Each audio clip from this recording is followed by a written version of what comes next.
Yo, what's going on, guys? Today I'm going to be giving you a full map review for Shi No Numa within Call of Duty Vanguard. So the map's been out for over a week now, and I've gotten a decent amount of playtime on it. I've done the Easter egg 3 times now, and I've kind of played not really high rounds on it, but like in the later rounds, like the 40s and such, a few times. So I feel like I have a good grasp as to what this map is and how it plays. So I think my opinion on it is going to be decently solid.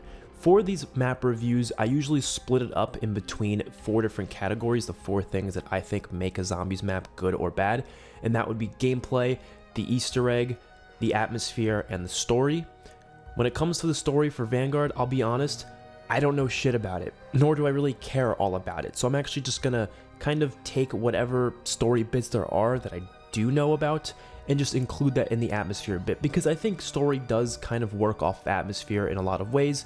Story can kind of make the atmosphere feel even better and more interesting, or it can lower it depending on how good or bad the story is on the map. So we're just going to be talking about those 3 different things: gameplay, the Easter egg, of course, as in the main quest, that, you know, they don't really call them Easter eggs anymore, but the main quest, and the atmosphere on this map. And we're going to go through all the different pros and cons through each of these different things. I have a map review for every single Cold War map and for Duranfang and Terra Maldicta within Vanguard Zombies, but I didn't do like a full review for those maps. I just went through my quick pros and cons because I didn't really care about those maps. They didn't really feel like an actual map itself, so I just didn't really care enough to do a full review for it. But if you want to check out those videos anyways, definitely go check out my playlist where I go through a bunch of different maps. I also did a review for Alpha Omega, Zombies in Spaceland, and I will continue to do more in the future if you guys are interested. So let's start things off with talking about the map's gameplay. So the gameplay on Shi No Numa within Vanguard Zombies is actually not that bad. I was expecting it to be not good at all in a lot of different ways, but I think the core mechanics here actually are pretty good. I just don't think they worked within the modes they were trying to do for Duranfang and Terra Maldicta, but within Shi No Numa, within a round-based experience, I think they work. They're very similar to the Cold War mechanics, of course. They're not that different.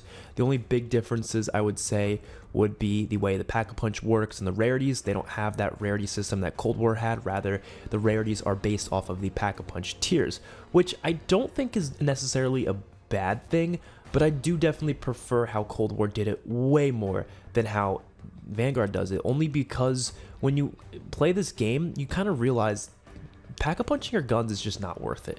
You're much better off just hitting the box a bunch of times until you can get tier 2 or tier 3 guns, so you could have those tier 2 and tier 3 pack-a-punches rather than waiting so damn long to get enough points in order to pack-a-punch your guns up to tier 3, because it's a lot of points. Like, it was a lot of points in Cold War, but for some reason points feel even more obscure in this mode probably because of the perks, to be honest, how expensive the perks are. So it's just really difficult to get enough points to pack-a-punch all the way up to tier 3 in this game, whereas in Cold War it wasn't as bad.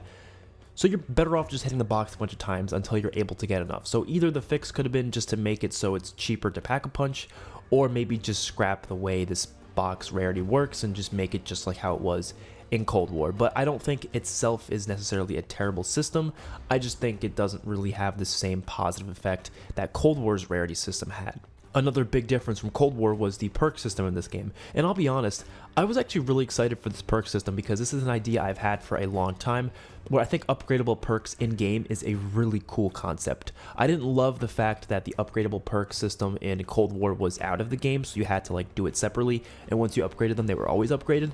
I didn't like that because there really was no game-to-game progression. It was just, you just kind of do it right when the perk comes out, because it was really easy to do, to be honest. So I got all my stuff tier 5'd pretty much just as soon as the perks came out, and I didn't feel like there was that fun like sort of progression that most zombies maps should have.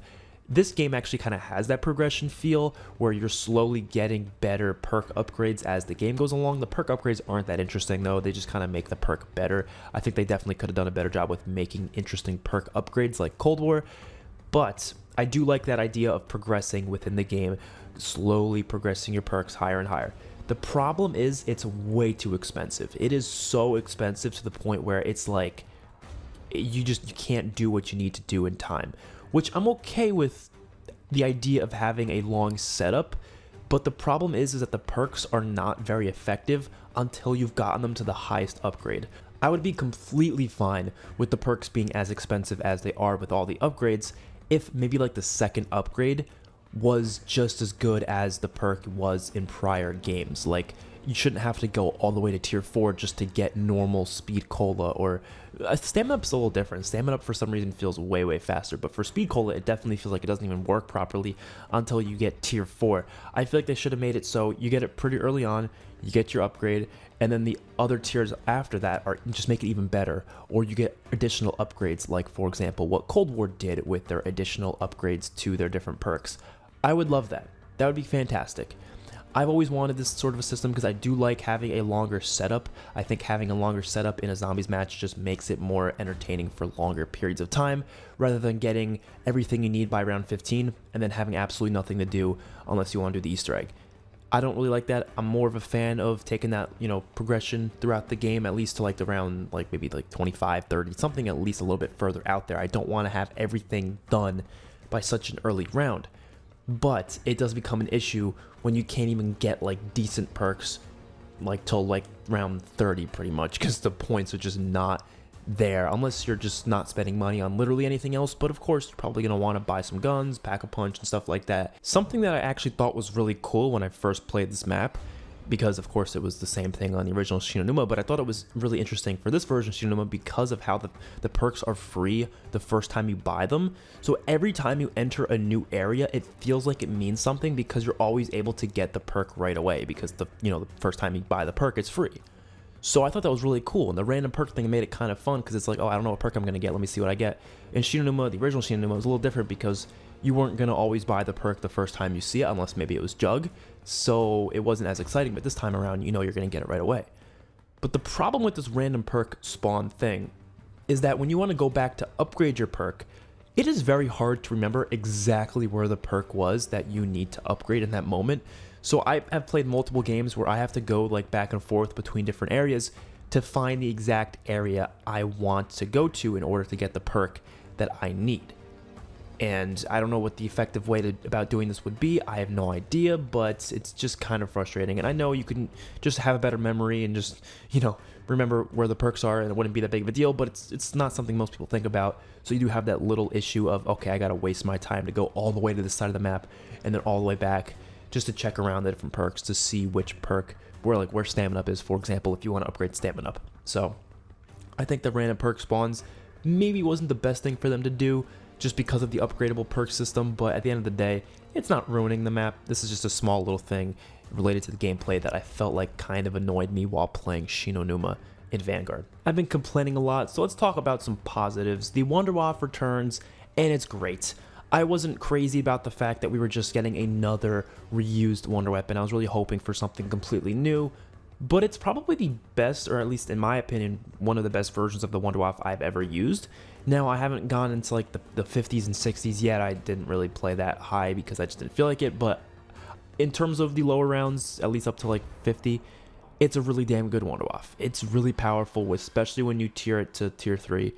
It is great. It has a lot of ammo, and it's fun to use. So I'm really enjoying this version of the Wonderwaff in this map. The Easter egg song is returning. You have, of course, Samantha's Sorrow. That little theme plays in a little side quest that you can do. You also get a max ammo on the little side quest, which is cool. And of course, the one from Shi No Numa, the original Shi No Numa, returns in an instrumental version. I'm just putting this in the positives because, yes, it's like the bare minimum, of course, but I honestly didn't expect them to return it, so I'm just glad they're back, just because it's fun to listen to.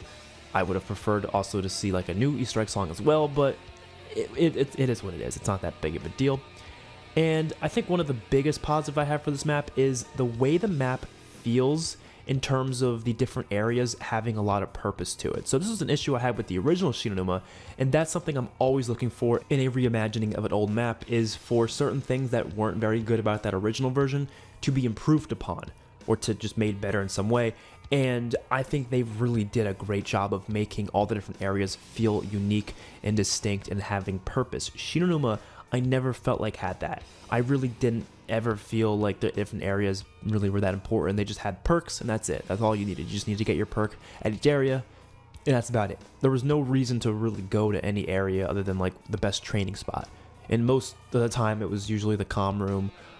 Sometimes people trained by the flogger, but I personally always preferred the comm room. There was really no reason to go to the other places other than, of course, to get a perk if you want to get the perk. But if it had like double tap, for example, why the hell would you ever want it? Because double tap sucked before Black Ops 2.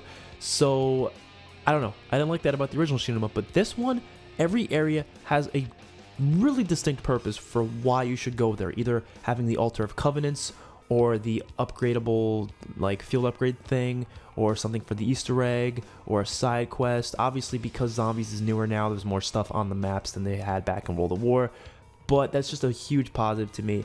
All the map kind of feels important, and there's a reason to go to every section. And even when you look at the other World at War maps, like, you know, Dariz and Verrückt and stuff, like at least most areas in those maps were usable because it would lead to other areas that you need to go to. But the thing with Shi No Numa is because the way it's split up, there's no reason to go to a lot of the different areas. You can play a whole game of Shi No Numa with never going to like two sides of the map, and it's really not a big deal until maybe the box moves there. But other than that, there's really no reason to go there.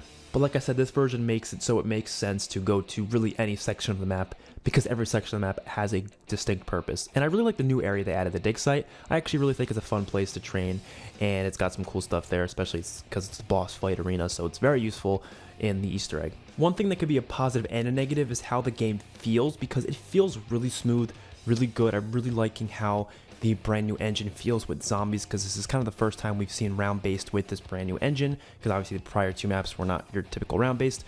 It feels really good until you get to like round 30, and then it starts becoming a shit show. The lag and the packet bursting, at least on Xbox One and Xbox Series X. I haven't really experienced it on PC or PlayStation yet because I haven't played those versions yet, but for me, it's all over the place. It's not good. But before that, it's really smooth, feels really good. I'm sure they'll probably patch that stuff eventually, but it's just kind of a positive and a negative, because half of the game feels really, really good, and then once you get to later rounds, it's not really feeling all that smooth anymore. I'm also very glad that the game actually feels somewhat difficult. I really didn't enjoy how easy Cold War was. I felt like there was a million get out of jail free cards, and it just, everything just felt way too easy. But this map so far, it's got some difficulty to it. Now, some of the difficulty is rather difficult in an annoying way rather than in a challenging and fun way, but at the same time, I'm just glad it's not, you know, a walk in the park like some of the prior maps were in Cold War. But the things that are kind of annoying about it in terms of the difficulty would mainly be in relation to the boss zombies. There are way too many of these different boomer zombies that spawn and the ones that explode, and they deal a lot of damage, and those are probably the most frustrating ones. I never liked exploding zombies before unless they spawn in like infrequently, but these ones are just crazy with how often they spawn in. Now, as for Zabala, I don't think she's as bad as she was on Terra Maldicta, because at least now she doesn't count as part of the round.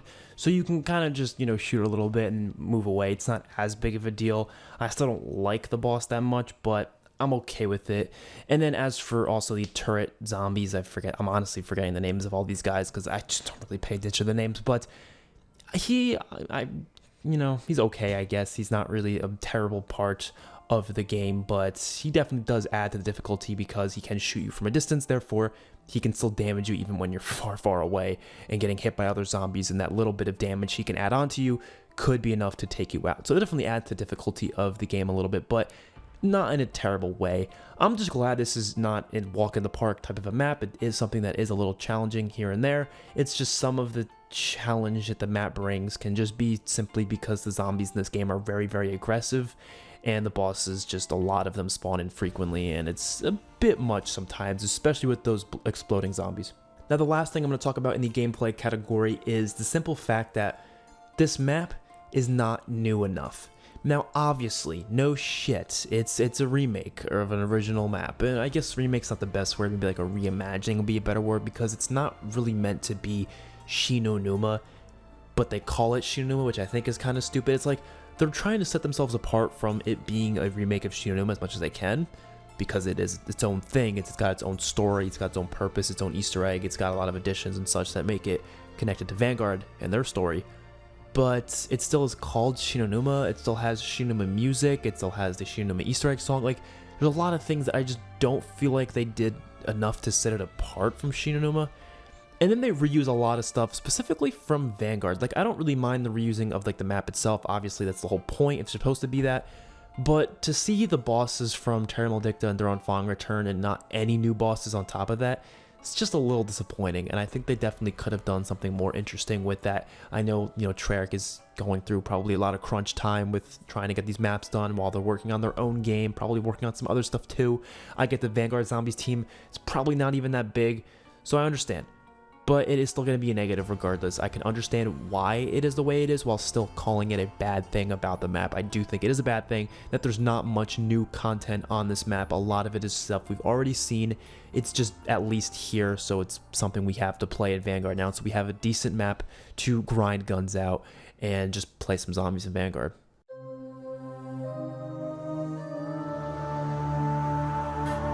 Now let's talk about the Easter egg quest. I have a lot to say about this one. So it's not necessarily one of the best Easter eggs ever, not even close to be honest, but I actually think I might prefer it over some of the Cold War Easter eggs just for the sole fact that it at least is somewhat challenging and actually has one or two thought-provoking steps. Nothing too crazy. It still has that simplicity problem that I feel like Cold War Zombies Easter eggs have had. That doesn't mean I want these Easter eggs to be the easiest or the hardest things in the world, the most tedious things.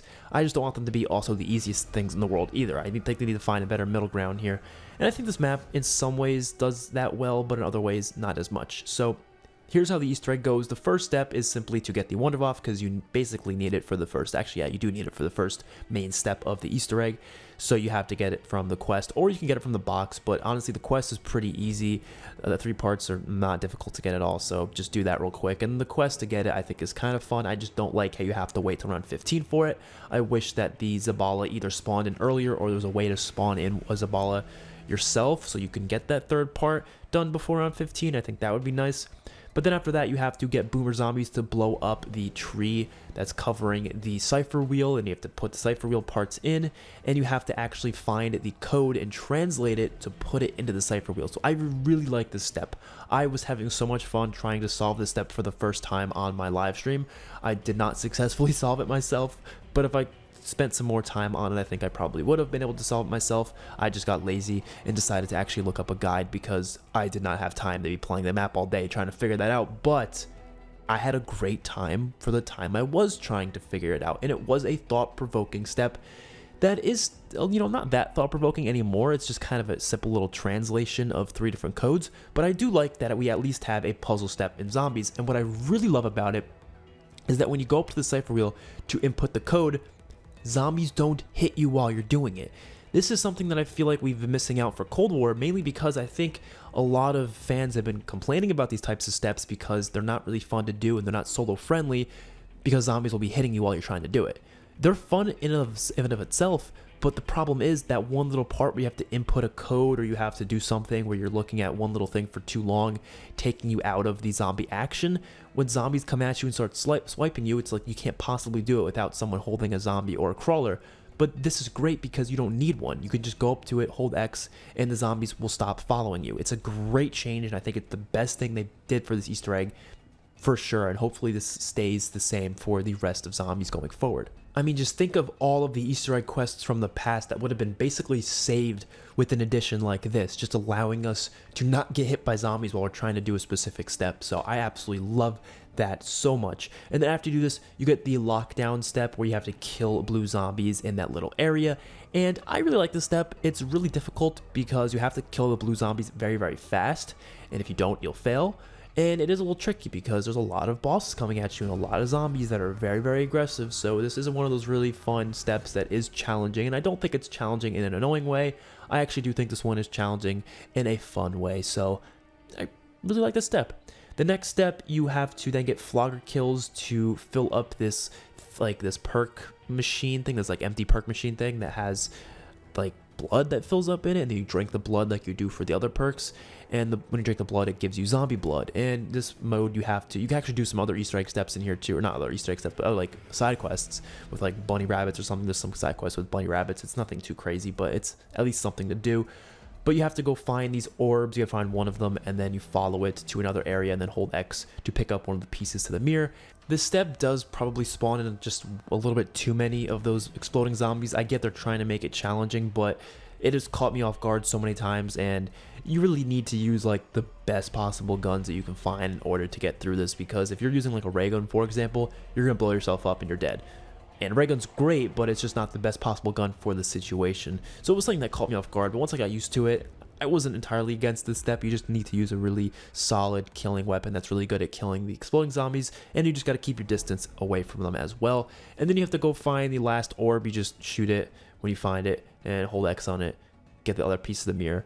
And then next up you have one more little orb thing where you just chase a blue orb around. You have to shoot it 3 times and then it comes back, and then boom, you're in the boss fight. So it's a really simple Easter egg, not really that complicated, not that long either, which I prefer longer Easter eggs, I definitely do, but this is, you know, a Vanguard Zombies map, and I'm okay with having at least something over nothing. So I'm like okay with it being kind of short, even though I would obviously much prefer a longer Easter egg quest like what we see in Black Ops 3 and Black Ops 4. The boss fight itself is pretty good. I really like it because it is quite long. It's actually probably the longest part of this whole main quest, because you have to go through 3 different stages of doing damage to this like Echo boss zombie. I believe her name's Echo. It's basically just the Zavala, but she's like blue now, and she has a couple different effects or a couple different attacks, but they're very similar. It's not that different. They kind of just reskinned Zavala, which I'm at least glad they changed it a little bit, so it's not just like you're fighting the boss you've already seen. It's just a tiny bit different, but still at the end of the day, it does feel like a reskin of Zavala, which is a little disappointing, but it's whatever. It is what it is. And I just like it because it has 3 stages that you don't automatically complete each of the stages like successfully every time. You might fail it, but it still keeps your progress. You just have to keep doing it until you can do enough damage. And once you can do enough damage, then you move on to the second stage and then the third stage, and they can take quite a while. You just have to simply do what you did in the first lockdown, where you kill the blue glowing zombies, and the first stage is just zombies, the second stage it's the boomer zombies, and the third stage is the zombies with the gun machine guns. So you just do that 3 times, and then each in between those times you have to deal as much damage to Echo as you can possibly do, and then when you finish it, you kill Echo, and boom, you're done. Now this is something I actually really love about this Easter egg as well. It doesn't end the game. Like, I don't know why we couldn't be seeing this for like ever now. I mean, Cold War especially, because their Easter eggs are really simple and easy. How great would that be if it didn't end the damn game after you complete them? I don't care about what makes sense for the story or whatever. I just don't want to be exiting the game after every time I want to do the Easter egg. I really like how I can actually keep playing after doing the Easter egg within this map. And what's even cooler is they give you a bunch of rewards. They don't give you any crazy, you know, never before seen reward or anything like that, but it does give you a lot of salvage, and it gives you a couple of upgraded guns as well as a ray gun. Every time I've done it, it's given me the ray gun, so I'm pretty sure it gives you ray gun every time, and I think that's just really cool. So I think this Easter egg is decent. I don't think it's nearly one of the greats, but for what I was expecting, it's definitely a lot better than what I was expecting.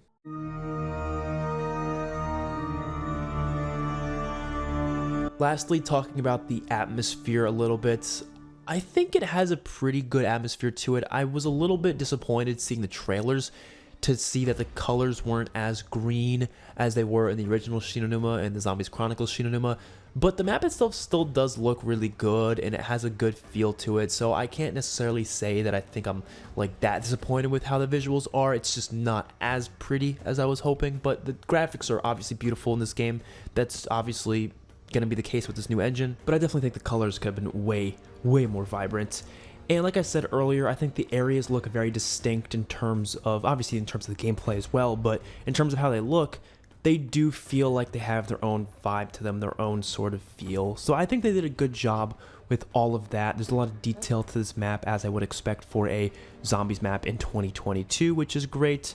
The music, not too crazy about, because it's all reused music. There's really nothing new here, and none of it feels specific to this map. It's all kind of like scrapped from different things. You have some Shi No Numa Zombies Chronicles music, and then you have obviously the, you know, musical Easter egg from the original Shi No Numa, and you have some stuff that's a little original, but not enough for me to really feel like this map has its own flavor to it. So not crazy in that department. And in terms of the story, there's not been much to really grab me into it, but if you are into the Vanguard story currently, there is a lot of interesting stuff happening here. I'm really happy they actually somehow gave a reference to the Chaos storyline. I don't really know what that means for Chaos, but anything is better than nothing, because at least it lets us know that that storyline means something and that it might come back in the future. I don't know.